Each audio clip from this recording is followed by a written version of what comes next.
The spiritual aspect of alcoholism. Has alcohol become a problem in your life? Hi, John Nieminen here, and in this video we're going to examine how alcohol suppresses the part of spirituality that's related to the vibrancy of life. This is important because our ability to experience and appreciate the inner beauty of our world is one of the main ingredients to happiness. However, in order to absorb these finer points of our existence, the mind has to be open to perceive, and that's one of the problems with alcohol. Because booze impedes the central nervous system, it restricts our ability to sense our environment, so our perception and observation gets stifled. This restriction can keep the mind from observing the exquisite aspects of life. Let's take a look at this model here.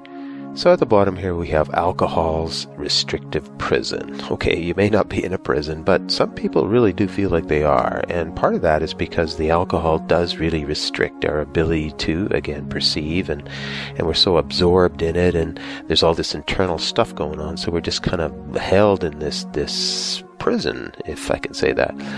So one way out of that is to start looking at what we can be positive about. Like, what can we show gratitude about? Like, life may not be going all that great, but I'm sure there's got to be good things, and there are. We just can be so absorbed in the negative stuff we don't notice the positive.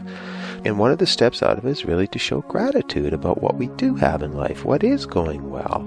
And we can branch out of that into looking at nature, just to, start looking at what we appreciate about nature and, the beauty of it, the sunsets, the sunrises, the birds, the flowers, that kind of thing.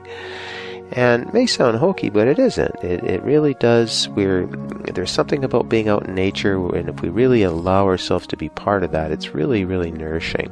And then again, we can move up to the bigger picture of God. And of course, it's a big picture, and there's all kinds of thoughts about God, and a lot of people that drink don't like God because they're angry. But anyways, this is the sort of the top of the heap, you might say. But another issue with alcohol is how it can influence the mind to go internal, where emotions like anger and frustration come out. The problem is that when we're absorbed in those internal states, it's obviously going to make it difficult to notice stuff, especially to cherish one's existence and absorb the finer moments of life. This shows how unresolved psychological issues can play a big role in restricting our ability to perceive many of these spiritual characteristics. This is also the reason why so many struggle with 12-step programs. They try to put the spiritual before resolving their deeper psychological issues. The sad truth is that most recovering alcoholics have a lot of repressed emotions, such as anger and guilt and so on. And those emotions will ambush the soul from breaking free to enjoy all that life has to offer. So this is why the lives of many recovering alcoholics are embedded with the silent suffering of the dry drunk syndrome, without really knowing why or how to escape. If you want to get an interesting list of the psychological agitations and problems a recovering alcoholic goes through, click on the link below. It's called The Inner Turmoil of the Recovering Alcoholic, and it's absolutely free, no email sign up or anything.